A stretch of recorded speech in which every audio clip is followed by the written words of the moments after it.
To say the Chicago Bears are in a terrible predicament would be an understatement. And obviously, the Bears have been in a terrible predicament for a long time. But this is the strongest the NFC North has been ever. Is this the strongest the NFC North has ever been? For as long as I can remember, for sure. Ever. Yeah, and all of the leaders, all the coaches are great, except for one particular team. Now, what do the Vikings do going forward at quarterback? We assume Kevin O'Connell will figure that out regardless. So at the quarterback position at all three of those places, great. Cultures, great, built, cemented. And then you think about the Bears.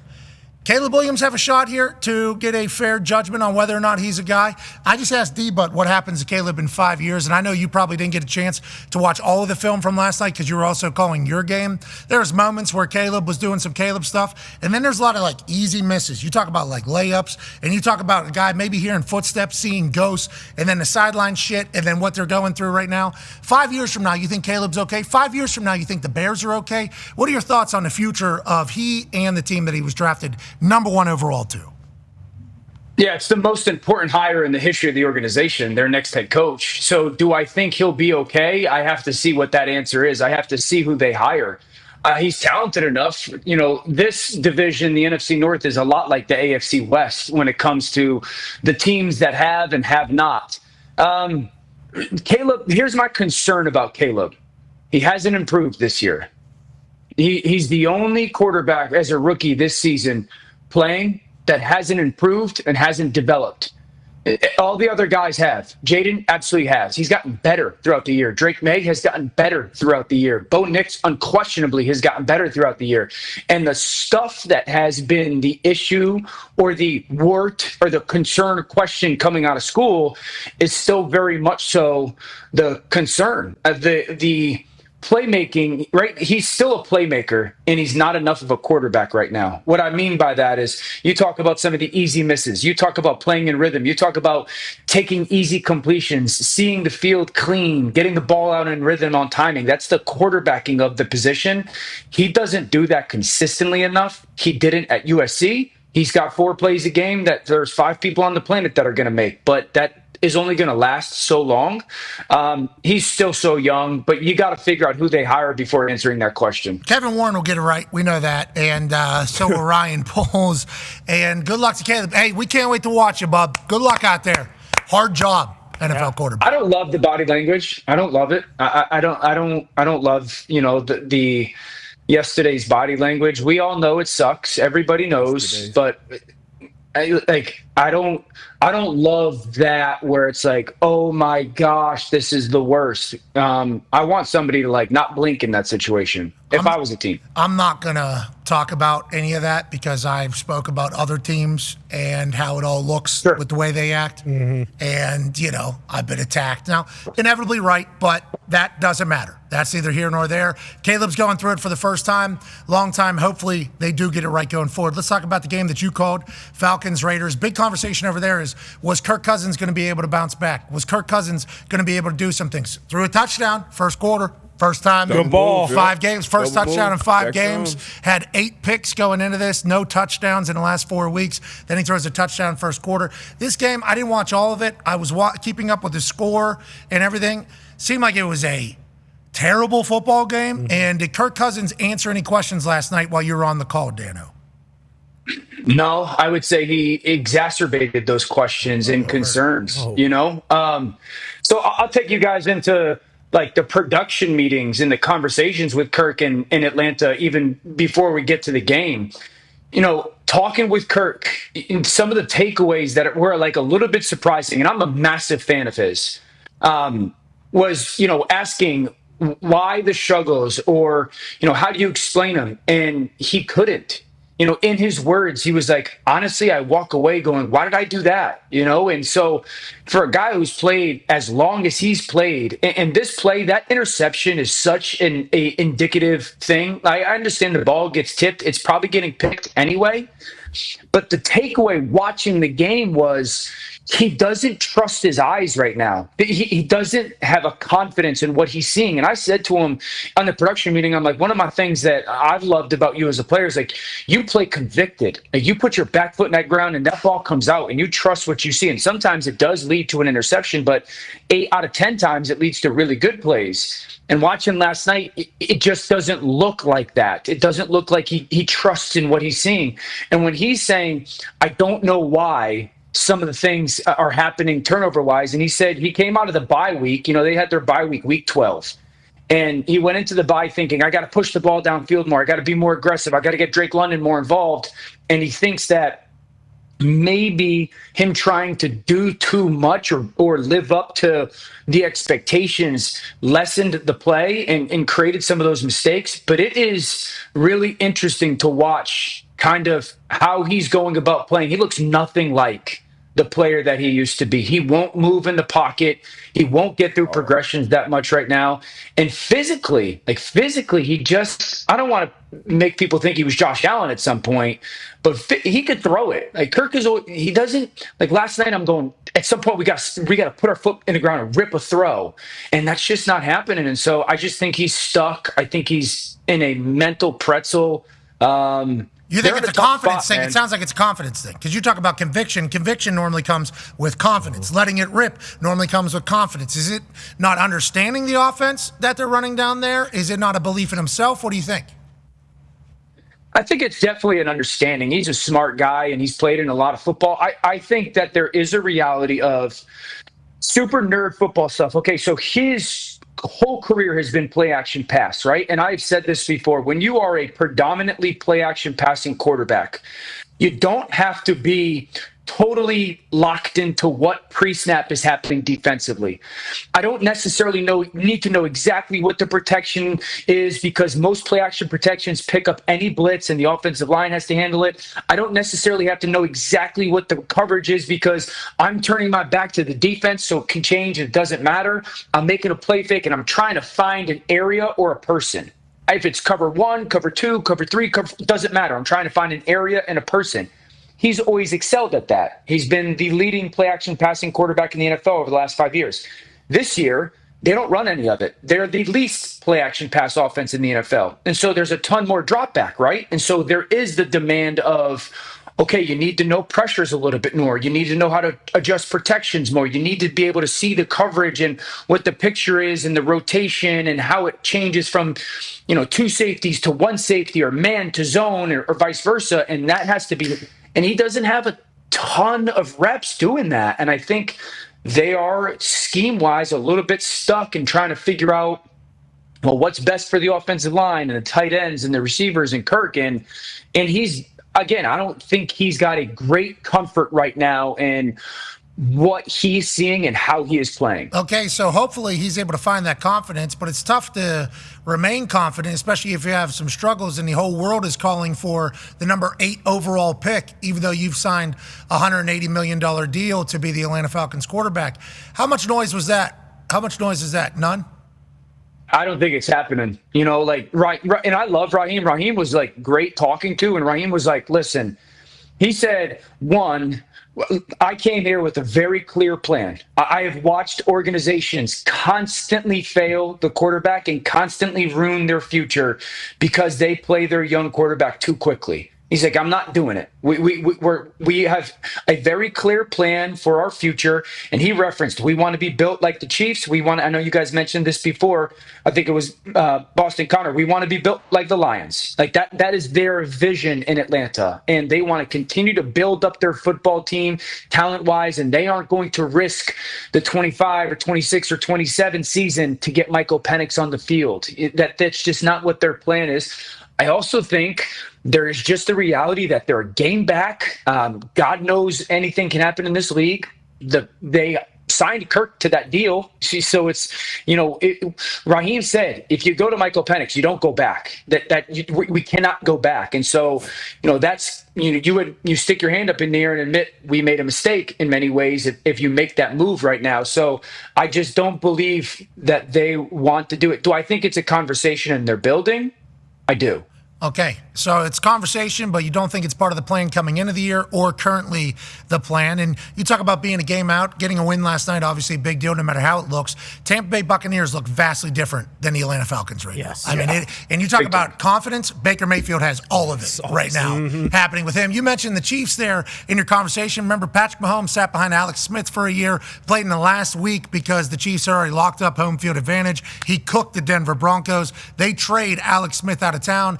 It's Patrick Mahomes' team. Boom. That's all she wrote. Now, speaking of that particular team, D-Butt has a question for you. Yeah. Can I hit one more thing real quick, Pete? Just real quickly. I'm sorry. No. Because I have seen the narrative of like, well, if you had seen anything from Michael Penix in practice, you would have made the move. I talked to a lot of people there. They love him. They think he is going to be tremendous. It is more their plan and philosophy rather than what they've seen from him in practice. They love him. Okay, and to that note about the Chiefs, what Patrick Mahomes is doing in practice, I guess everybody was like, this is the guy, this is the guy, this is the guy. I think Colquitt even told me, he was the punter for the team, and was like, this dude is phenomenal. Look out. And you're talking about just being filthy at football. That would inevitably end up being true. Maybe Penix is the same exact trajectory. We shall see. But let's get back to the Kansas City Chiefs, the back-to-back Super Bowl champions, trying to do something that no team has ever done, win 3 straight. Yeah, before I ask you the question, Connor, you gave me 4 teams this year that haven't scored 30 points yet. What were the 4 teams? Yeah, it was the New York Football Giants. Makes sense. Crop. The Raiders. Crop. The Patriots. They've been close. Crop. And the Kansas City Chiefs. Yeah, so with that being said, wow, blew my mind, Dan. But Carson may be in there, Patrick may be in there, but regardless of who's in there, what have you seen from this, or what haven't you seen from this Chiefs offense so far this year? There's nothing about their offense that puts fear in a defense. Outside of Patrick's playmaking ability, they don't scare you. They obviously miss vertical speed. There is not Xavier Worthy goes deep occasionally, but he hasn't killed people with it this year. I think he has, the big ball against the Chargers comes to mind about 4 or 5 weeks ago when Rashee Rice got hurt, but they don't scare you vertically. And so teams shrink down, so they condense and play closer to the football so consistently. Do I think that there are 4 plays a game that Patrick misses a read and or a throw because he's feeling something in the pocket because he's been hit so much this year that's not there? Yes, absolutely. The biggest issue, D-Butt, is there are 5-6 times a game where they call something, they dial something up, they try to scheme something up to get an explosive play. I think they have the 3rd least amount of explosive plays in the NFL. They call it, and it's there. And the offensive line just cannot hold up. And they'll try to chip with the tight end. They'll try to scrape the back across. The offensive line is just ruining plays in just being black and white. The offensive line just ruins their explosive plays. And so, there's the reality of like, you're trying to call plays offensively. If you're Andy Reid and Matt Nagy, you call plays offensively from a defensive mindset rather than an offensive or an attacking mindset. Like we watched Kevin O'Connell and Ben Johnson and Liam Cohen and Joe. They attack. And constantly offensive. They got to think, okay, well, we can't go deep and we can't protect. And how do we make sure he doesn't get hurt? So it's just like it's this scared style of play right now, because the offensive line is just so significantly worse than it has been the past 2 years. There's no room to ruin. No, you can't stuff like that, especially with how close they've been playing these games. You can't ruin plays. No, you can't. Be dumb. But I love that old Rooney Cooney slid his ass right out the tackle and was like, if nobody else can do it, I guess I'll do it. I'm excited to hear it. Made them worse inside. It made them the interior of the offensive line worse. Yeah, you robbed Peter to pay Paul, but out there at tackle is the most important part. I'll be excited to hear AQ's thoughts tomorrow. It can't be ruined plays. No. It can't be ruined That's plays. how you ruin season. Yeah, you can't ruin it. Ruin your quarterback. You say that word like an asshole. You know that. Ruin. Nope. Yeah, that's not how you pronounce that word. That's a different word. What is it? Ruin? Yes. Yeah. Perfect. Well, it's better. The English language, it says that, yes. Ruin is like historically a part of the Mexican ruins. Okay. Also a word. Yeah, that is. You're Spelled doing great. the same way. You're doing great. Yes, you're doing absolutely. Spelled the same way. Yeah, That's what I mean. pronounced differently though. You're pronouncing it rune, which is like RUNE. Also a word. Yeah. Have Boston Connor say it. Ruin. Say yesterday. Yeah, he says it's the same as me. Yesterday. Okay, say the day that is before today. Yesterday. Okay, you say it, Dan? Yesterday. Yeah, see? That's what we're talking about. That's what we're saying. What you do to the English language is something, but we appreciate it. We appreciate it. Because I say a lot of words like an asshole. Speaking of, let's talk about some Johns. Tone has a question for you. Yeah, Dan, let's go to the great Pennsylvania ruins and two of your favorite teams. Steelers and Eagles faced off on Sunday. And, all the talk coming into that game was the Eagles passing offense and Jalen Hurts and A.J. Brown, and they looked incredible on Sunday. But I saw you put out a tweet about how Jalen was against, I believe, one high. Single high. Yeah, single high. Yeah. And watching that game, as someone who played just barely a little bit of college football, I was like, oh, the Steelers are in man. Okay. Why did they decide, hey, let's give Jalen the picture so easy before every snap? And then Jalen just took advantage of it, correct? Yeah, totally. I didn't know you played college football. I need to get that story. Well, I was on the what roster. position? I was on the roster, outside linebacker. I'm playing as He was quarterback, wide receiver on offense, safety on defense. Gets to college, they tell him you need to gain about 30 pounds. Yeah. With the speed you got, bub, we're going to put you at outside linebacker. Yeah, never really and he played. did. He did gain 30. You're- it wasn't record? a good 30. But yeah. It was a Pittsburgh 30. Yeah. Right. He put on a Pittsburgh 30, which is good in some places. Yeah, so one, that's their style. Tone, like that is schematically, that's who the Steelers are. They're going to play single high safety. I think they play it as much, if not more than anybody in the NFL, partly because of their pass rush, partly because they want to make you one-dimensional essentially, and they think, okay, if we line up in single high and we almost invite teams to throw the football, because as an offense, we always want to throw the ball against single high because it's easier. We can get the ball to the perimeter, easier to see, more than too high. So like you invite the throw, and they want obviously their pass rushers to hunt with Highsmith and Herbig and TJ Watt. I think the thing that kind of got lost track in that game was the reason why mainly the Eagles had so much, the offensive line. Like they can line up and chuck it up and down the field against Pittsburgh because they got their offensive line. Like Lane Johnson was absolutely remarkable in that game. So you are getting dared by Pittsburgh defensively to throw the football, and you're like, sweet. That's what we want to do. And that's why last week it wasn't like, don't overreact to the pass game. They are the ultimate pick your poison offense right now in the NFL. If you want to commit to stopping the run, this is what they're going to do. And it's because the offensive line is so good. Obviously, the perimeter players. A.J. Brown, he's the best receiver in football versus man coverage this year. You can't cover him in man-to-man. So, that's just the challenge that they present to teams. And because their offensive line is so freaking good, they can do it. So freaking good in Philly. Lane Johnson, by the way. Man, Dude, he's so good. That was an awesome matchup. Yeah, him and TJ? It was awesome. Yeah, just watching two Goliaths go after it, and the amount of respect they have was for each other was very evident after TJ had that low ankle sprain. Hopefully, he's back on the field quickly and efficiently. Good for the Eagles getting it figured out, and shout out to Jalen for telling everybody to suck it. Yeah. Much. And Sirianni's doing the same damn thing. Oh, yeah. Ty has a question for you, Dan O. Yeah, Dan, I think this stuff gets blown out of proportion in the media quite a bit. But Sunday, Joe Burrow and Zac Taylor had like a very, kind of public spat. There's lip reading come out where Joe Burrow's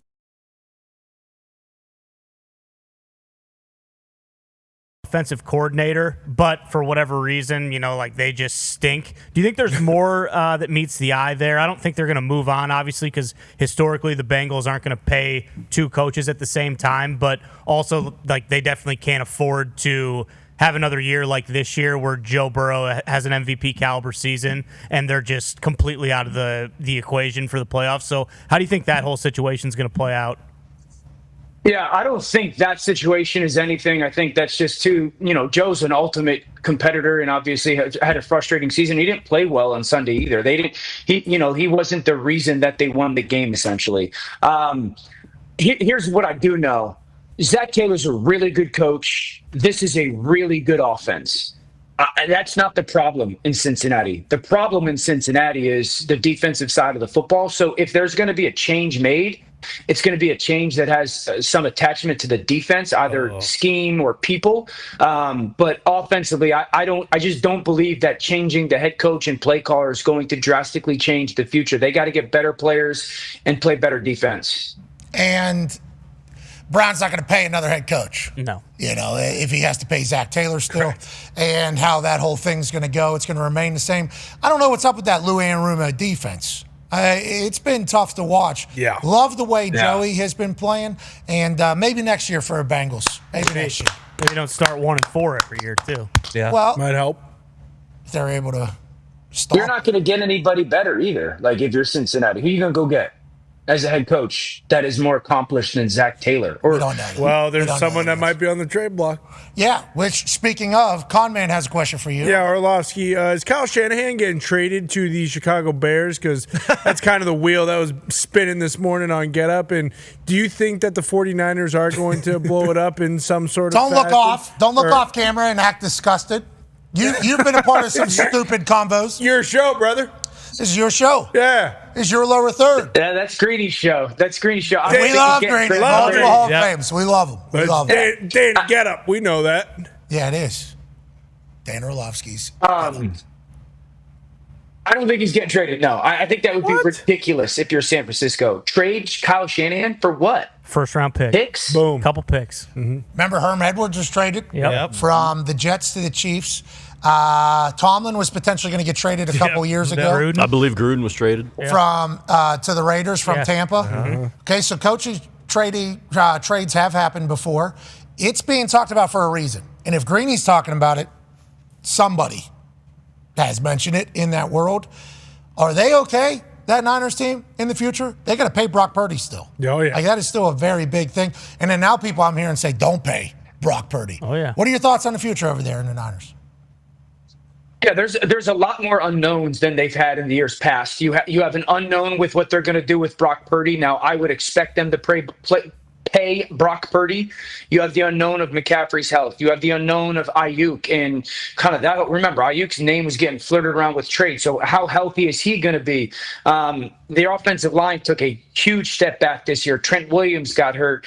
The defense was decimated by injuries. And so I think the results of the season are way more kind of attached to injury rather than incapability. So I'm not overreacting to, wow, did San Francisco, did the window close? I think they still have to, they just have to make a new window. But if I was San Francisco, I don't think you go about trading a top 5 coach in the NFL for a couple picks and thinking you're just going to replace him. Now, here's the thing. Kyle's amazing. I think there's a lot of really, really good young coaches in the NFL right now that are attached to his tree. Like Ben Johnson obviously is one of them. And these guys are great leaders as well. They're not just brilliant offensive minds, but Joe Brady is having an unbelievable season in Buffalo. Liam Cohen in Tampa is going to be head coach in this league. So, I think that there is some schematic things that you go, well, he does a lot of the same stuff as Kyle. You got to figure out if those guys are even remotely close to the leader that Kyle is. Oh, I thought you were saying the Niners could kick Kyle Shanahan out and bring somebody in from his tree to maybe get a different taste. But instead you're saying, why the hell would you get rid of Kyle Shanahan when he has birthed basically the next generation of head coaches around the NFL? There's a lot of teams hoping for Ben Johnson to choose their particular program. Maybe. There's people that have first-year head coach that are saying, you know what, Ben Johnson wants to come. One and done. We're 100% in on I'm telling you, man, That's I'd go Vegas. after Liam Cohen. I would be trying to find the next Matt LaFleur. That's what I would be doing. A guy that has been trained in the same world. Liam Cohen was under. I would try to find that guy. Yeah, but what if you need some accountability in your building? What if your culture is like hey, we don't take care of the little things, and they don't show up until the biggest game of the year with the playoffs on the line in the biggest moment and get absolutely slaughtered? Who do you think about for that particular situation? Vrabel's still out there. Yes. Vrabel's still out there. Bill Belichick has an opt-out of a deal. I think Vrabel's spoken for. Oh. What do you mean? What's that mean? Married? He is married, right? He is married. I think he's married. Yeah. Spoken for how? What do you mean? Where? I just think that Break it. I just think that Vrabel's probably got a very clear sight and path with where he is going to be likely coaching. Where? College or pro? Say it. He's saying Ohio State. He'll be coaching football. Pro or college? I just. So we wouldn't have thought college, I'm not a right? reporter. The answer is so I'm it's not college. a reporter. O-H-I-O. Is that what you're saying? I think that there's a vision for where he kind of likely ends up coaching next year. Okay, Dan. I'm not a reporter. Dan, no. Dan, reporter. you are. You're acting Listen, like one. I've come on your show before and I said I've heard something and it got me in a lot of trouble, so I'm trying not to do that.